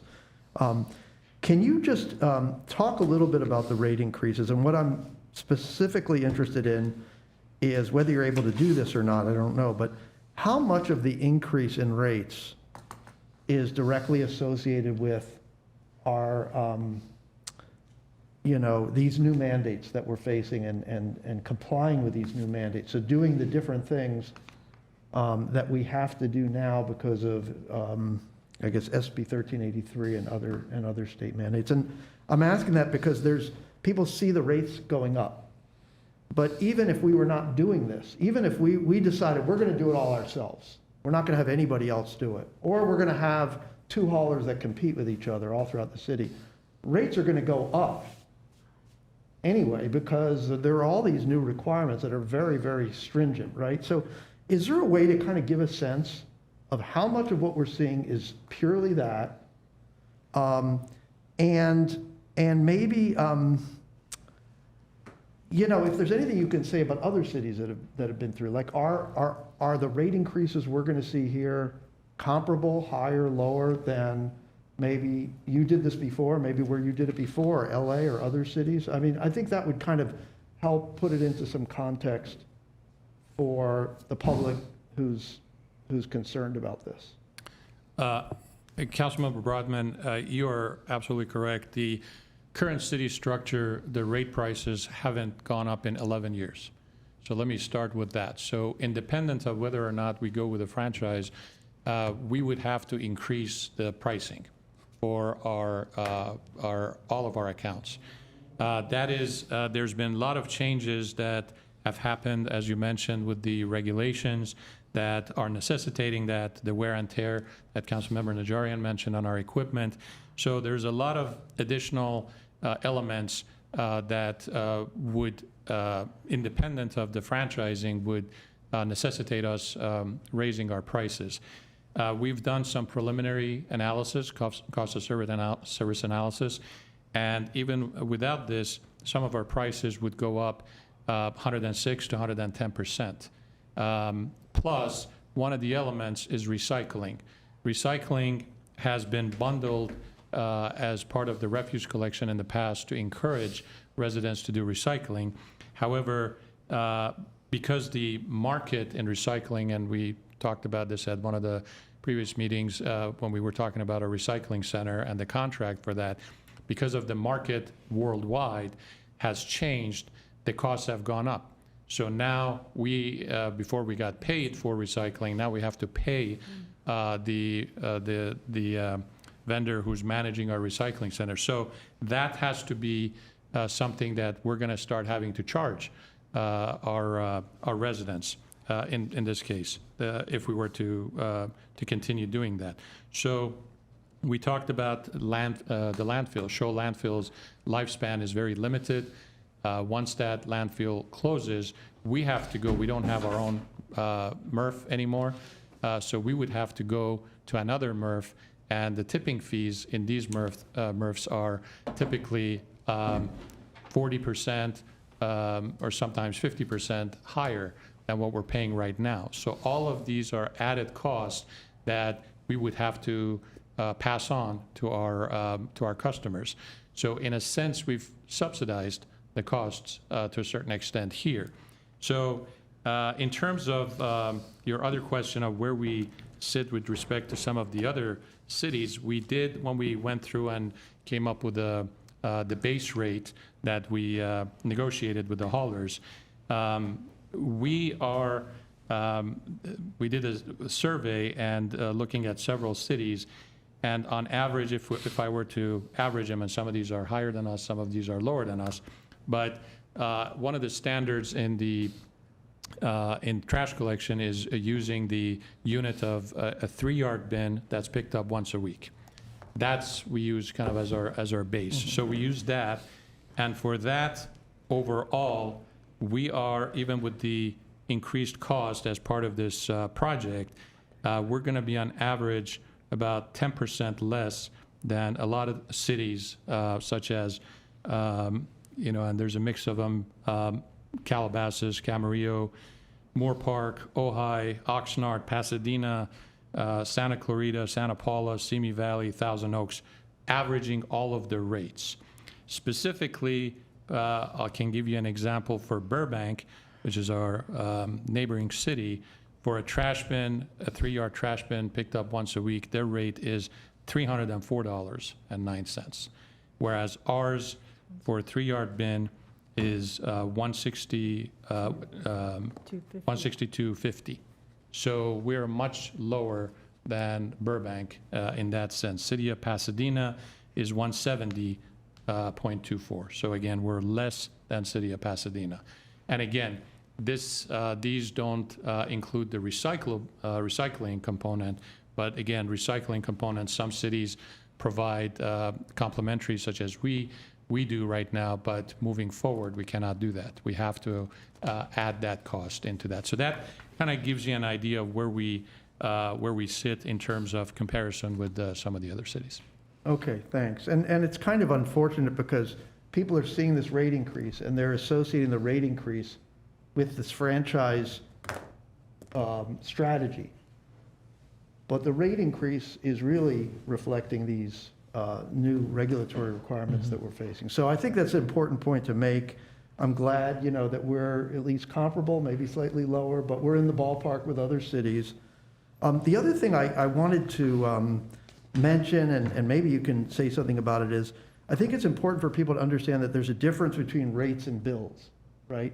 California, and I know on the energy side, this comes up because California has the highest or some of the highest rates for energy in the country, but it has some of the lowest bills because we use a lot less energy. Now that's because of our climate and everything like that. But nonetheless, there's a distinction, and I think one of the important things that we've talked about that we need to do is customer education. We need to help educate the customers in how to reduce the amount of waste that they generate so that therefore their bills don't go up as much as these rates make it look like they're going to go up. And so I know that's part of our program. Maybe you could mention what we intend to do there. And I would just like to emphasize from my point that I think that's going to be key, is that customer education, which we've decided we're not going to have the haulers do. We're going to have them pay into a fund, and we're going to hire somebody else to do it so that we make sure that it's done right. So I don't know if you want to say anything else about that?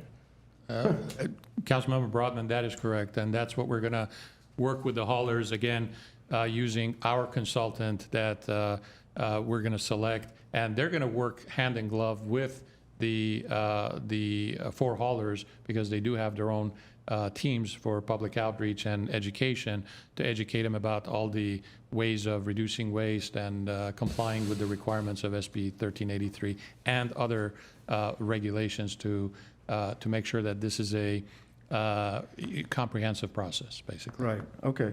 And then just one other thing that I know I'm still concerned about is how we're handling customer complaints. We've talked about this. So, and in previous discussions here on council, I know I mentioned, maybe others did, how in LA, they have all calls coming into a central call center. So if you kind of, to Councilmember Agajanian's concern, like if you are in a particular zone, your hauler doesn't pick up your trash or isn't doing what they're supposed to do, you call up to complain. In LA, they're having that go into a central call center, which the city runs, and then it gets routed out to the right hauler. That way, they know exactly in real time all the calls that are coming in. They can create a ticket, you know, and they can track it and make sure it gets resolved. And I thought we were going to do that, and I know that that this is currently not part of the plan. You know, I'm not saying go, you know, revamp everything now, but I just want to say, you know, kind of want to be on the record to say I'm worried about that. And I think that if those calls are just going to go right to the hauler, I think at a minimum, we should be getting monthly reports on the calls they get. And those should be, you know, we should create the format, right? So we get consistent reports on all the calls they get and a way to audit it to make sure they're telling us honestly about the calls they're getting. Because I think it's just not right if somebody calls to complain, you know, my trash wasn't picked up, and then nothing gets resolved, and they call again. By the time they come to us, they're already really pissed off, right? And I think we need to really think about that and be careful, because I think that's, you know, that kind of service quality and price are like the two big things here. And, you know, and so I just kind of want to, I know that's not part of the plan. We talked about it. I think, you know, I would like it to be, but at this point, I just want to kind of put that out there that I'm worried about that. Councilmember Brotman, the idea that the LA implemented, obviously they have a lot more resources than we do, and the reason we are basically relying on the haulers is we think that it's going to be more efficient if the call goes directly to the hauler that is responsible for the issue or for the problem, so they can address it right away. We would have to staff up tremendously to kind of be able to get all the calls that are coming in, and we don't have the resources to do so. And I think it's going to also may add some inefficiencies by the time we get it and log it in, and then we basically route it to the haulers. However, having said all that, we do have the mechanisms. We are going to have regular meetings with the haulers, and we're going to review their performance literally on a monthly basis. The calls that are made and are rectified, then those are no issues. The calls that are made and are not taken care of, we are going to, as always, our Integrated Waste Management Division is ready to receive any calls or complaints that come in to follow up on immediately and make sure that we resolve them with the haulers. So we do have a system in place.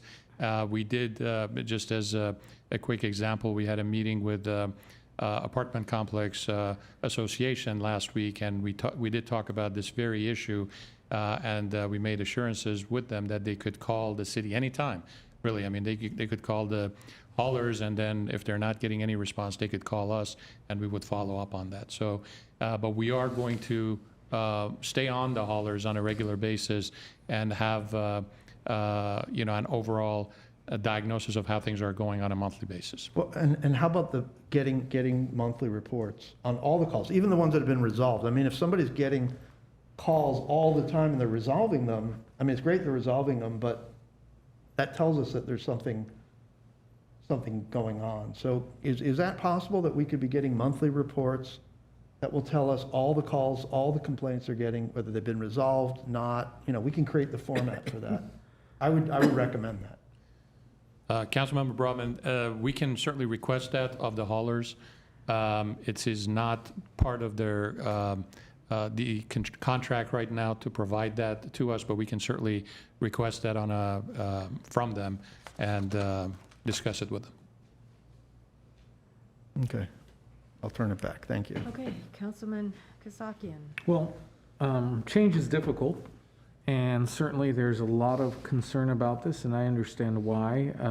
I think that it's been articulated already. Councilmember Najarian's questions and Councilmember Brotman's questions have revealed some of the efficiencies that we are seeking by implementing this program and making this change to a franchise system. And I understand that people want to look at what the bill is and associate that with the other actions, but I think it's been very clearly stated that there's other considerations, state laws, other requirements, and ultimately, regardless of what happened, the fact of the matter is that costs were going to go up. There are new requirements that all haulers have to meet, and quite honestly, there's going to come the time in this city, as has been mentioned and alluded to, when we won't be able to utilize the benefit of having our own landfill as well. So even if you're not one of the people immediately impacted by this, you may be a residential customer. I mean, this is the future. It is a fundamental thing for cities to understand where they put their trash, their garbage. Glendale has been fortunate for many years and has benefited, and I hate to say it, we've been a bit spoiled by our experience. But I think now is the time for the council to take this important, difficult step. We have haulers that were vetted who have been doing this in other agencies and cities, from just to our neighbors to the north to all the way across Los Angeles County. They've been vetted by other cities as well. Staff did their due diligence, and I think now it's important for us to make the motions and move forward, and I'd be happy to make the motions if that is, if we are ready for that, Madam Mayor. Well, Question. yeah, well, okay, go ahead, Mr. Agajanian. My question is, how many are employees in commercial division are going to be moved to the residential division?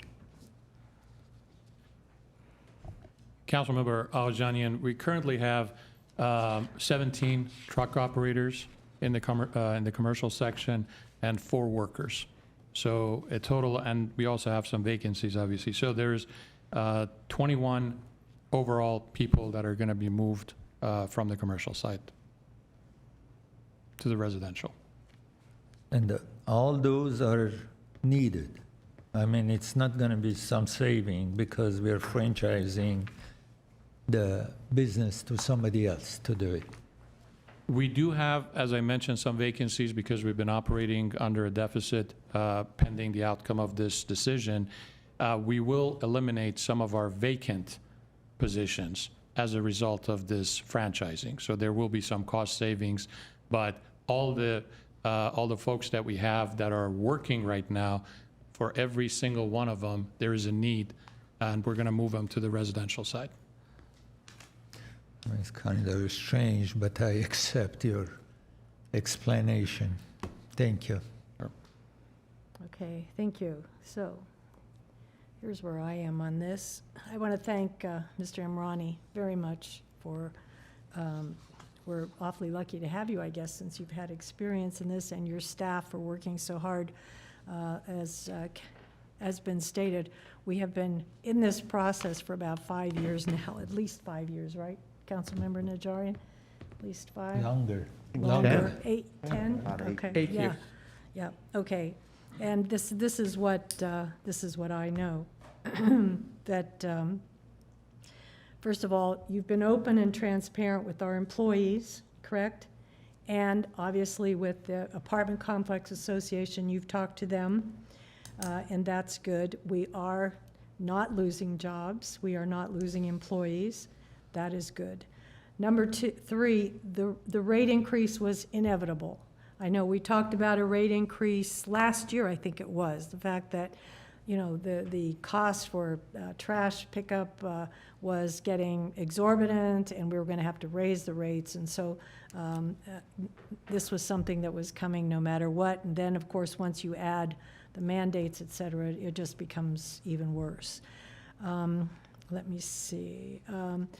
They're going to be involved in the organic services, the recycling, the food recovery. I mean, they're going to cover everything that we need them to do.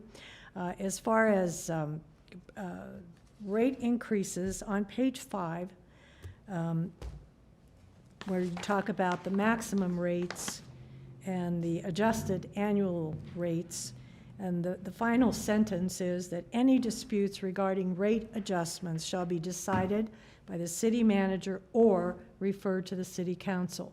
So that, I think, should say a lot to bring comfort, I think, to our residents that, you know, we're not going to sit by and let them start increasing their rates exorbitantly. We're going to be keeping an eye on them. I think the monthly review and evaluations are excellent. You know, we don't have the population of LA, so, you know, let's hope that we don't get as many calls as they might get with complaints. Let's hope that everything goes well. And I know that transition is very important and education is equally as important. And so we have to make sure that all of that goes smoothly and comprehensively, and that everyone adjusts to this change. And the residents know that there is recourse in any actions that are taken. If it's, you know, poor service or rates, whatever, they can always get in touch with someone here, and we'll deal with it. So with that, I think we've finally done it. We've finally done it. Let's hear the phone calls. How many calls do we have, Arm? Mayor, I have 3 callers for this Okay, item. let's hear them, please. Orlando Urquidez. Orlando, you have 3 minutes. Go ahead. Good evening, Mayor Devine, member of City's Council. My name is Orlando Urquidez Jr., and I am the president of the Glendale City Employees Association, who represent the integrated waste management employees that stand to be affected by this hybrid venture before you tonight. Just shy of about 9 years ago, the city met with our members at Integrated Waste Management, informing them of the direction they intended to go. Since that day, our employees have worked under the oppression of insecurity and instability, wondering if they would soon be losing their job. Many of these original workers have been fortunate enough to have retired before today, and many ended up leaving the organization to pursue other opportunities. Very few of these vacated positions were ever filled.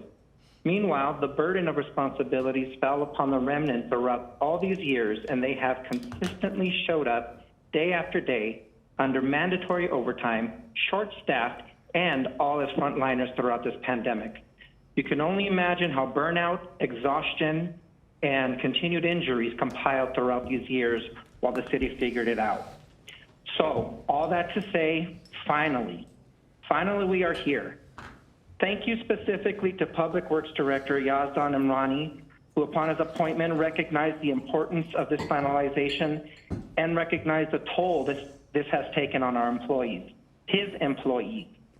And through our many discussions, making good on his word to make the integrated waste a priority and finally remove the weight hanging over our members' heads. Special thanks to Matt Doyle and the HR team, who consistently assured our members they would leave no stone unturned to ensure they all remain employed by the city of Glendale. But specifically for facilitating the signed agreement between the city and the GCEA, guaranteeing no jobs would be lost, no positions moved at integrated waste, with some inclusion of advancement opportunities and workplace enhancements benefiting our members. Given all this division has gone through and endured, a small salary increase, at least to the average salary of the 10 cities that are studied, would have made this agreement all the more agreeable, but it was not in there. However, you all can still make that happen. Lastly, thank you, City Council, for your meticulous oversight regarding this venture.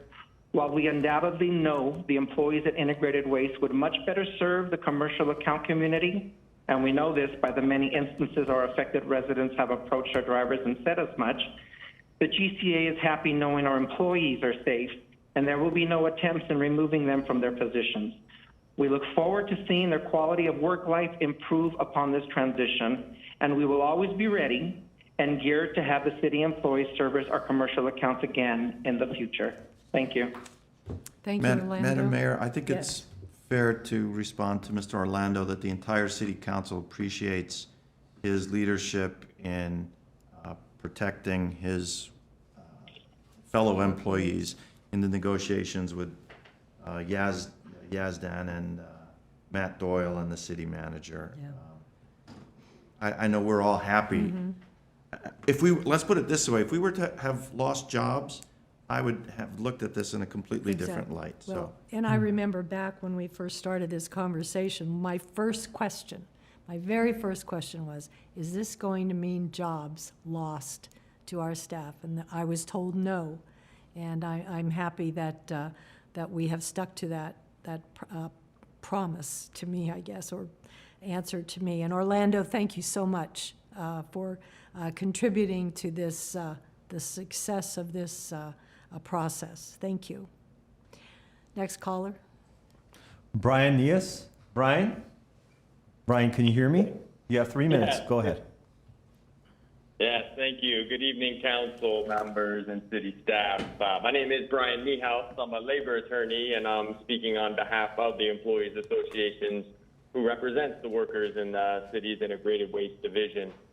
I really want to focus my comments on those city workers, just echoing the president of the association as well as the council members. Appreciate those comments because these are some of the hardest working folks in the city. They work extremely long hours, a lot of overtime, and their work is physically hard, it's demanding, and it takes a toll on them. And they perform this work tirelessly for the community. And it has been a particularly difficult couple of years for this group because of this, hanging over their heads, this limbo over what the city was going to do with the commercial multifamily trash collection. And they've continued to get the job done, despite the small staff and the increasing work. So I really just wanted to take a moment, recognize the work they do, the connection they have to the community, the dedication they show to the city and its residents and businesses. For those reasons, I will always advocate to the council to keep this work, especially trash collection, in-house and performed by city workers. There really is no comparison with the quality of service, having the community service collected by the city's integrated waste workers. But with that said, the management team, in conjunction with the hard work of those employees, have put the city and the division in a place where if the council does move forward with this action, our members are protected. Through impact negotiations, we secured an agreement with the city staff that would guarantee all of our members would remain whole. And for that, we do thank the staff for working closely with the association. But ultimately, we'd like the council to allow our city employees to continue to serve both the residents and the commercial businesses, because outside contractors, in the end, simply they can't perform the type of work up to the standard that our city integrated waste employees can do. Thank you. Thank you, Brian. Next caller. Alice Hamraj-Bayan. Alice, you're live. Go ahead. You have 3 minutes, Alice. Good evening. Good evening, Mayor and City Council. My name is Alice Hamraj-Bayan. I'm a City of Glendale resident for 32 years and a City of Glendale employee and a member of GCEA. I am calling in today as a City of Glendale resident and GCEA member to speak about franchising of solid waste collection services. I honestly believe that when it comes to serve the residents of the city, the employees do a much better job serving the community than the private sector. I work in integrated waste management, and I am aware of some interactions of residents with some of our drivers, like baking them cookies. On the other hand, I'm grateful that the management kept GCA in the loop all the time while working on this issue and tried their best to make sure that our employees keep their job. I am hoping that one day City of Glendale drivers will serve the city both residential and commercial again. I'm proud of my city, and I know that our employees can handle the hardest job in the world because their hearts and souls are in what they do. Thank you again. Thank you. Next caller. Herbert Milano, you're live. Herbert, you have 3 minutes. Go ahead. Thank you very much, Mayor, divine members of the City Council. I have been a property owner in Glendale for over 34 years, and I have had nothing but the best service from Public Works, and I've been amazingly satisfied with the way, the attentiveness, and the responsiveness that they've given me. I also have been very active in apartment associations, and I talked to many other property owners who've had service from the private sector. And I'll tell you the main problem that we have had, or the reported, is abusive. Abusive with charges that have nothing to do with some of the regulations that have been brought up by the state. $50 to unlock a lock on a bin, $25 to move a bin. Anything that you may do additionally are being charged to the landlord. I don't have very much confidence that these individuals are going to be honest players. And I also am concerned that even the basic questions that was asked by Mr. Bodman concerning will there be a monthly reporting, how could they not be doing that already for other cities?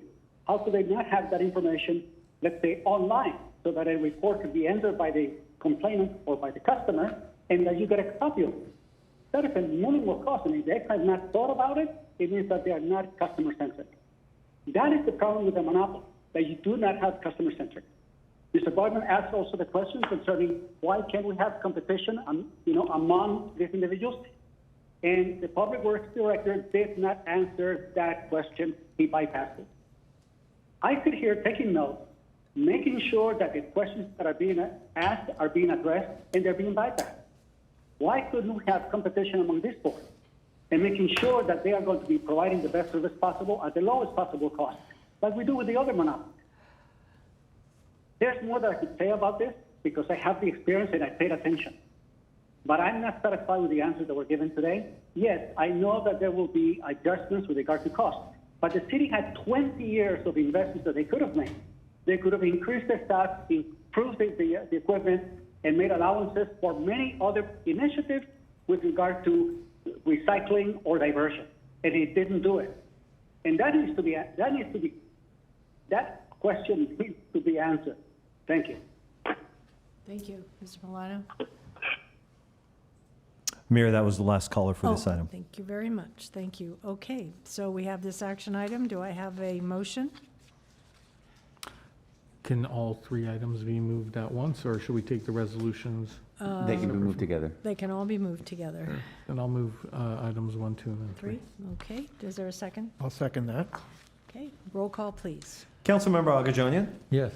Brotman? Yes. Kasakian? Yes. Najarian? Yes. Mayor Devine. Yes, next item. Next item is oral communication. Discussion is limited to items not a part of this agenda. Council may question or respond to the speaker, but there will be no debate or decision. The city manager may refer the matter to the appropriate department for investigation and report. Mayor, I do have a caller on the line. Thank you.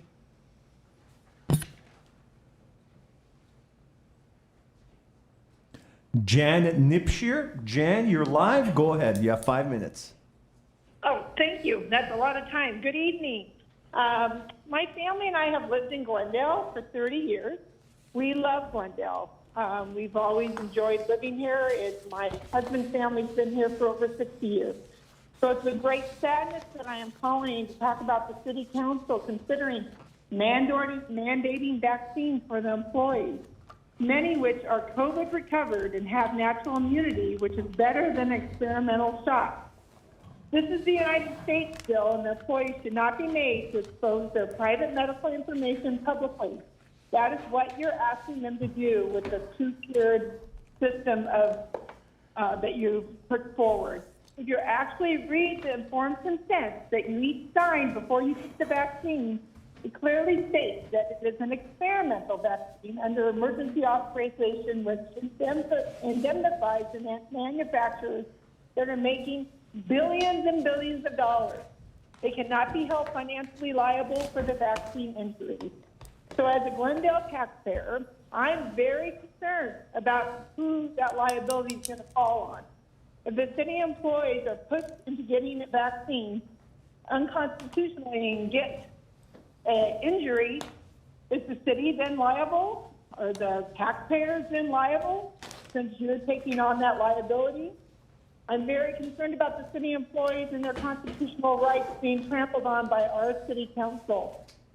Please, as you move forward, carefully consider the liabilities that you are opening the city to as you get into people's bodies. It's their body, it's their choice. Thank you very much. Thank you. Next caller, please.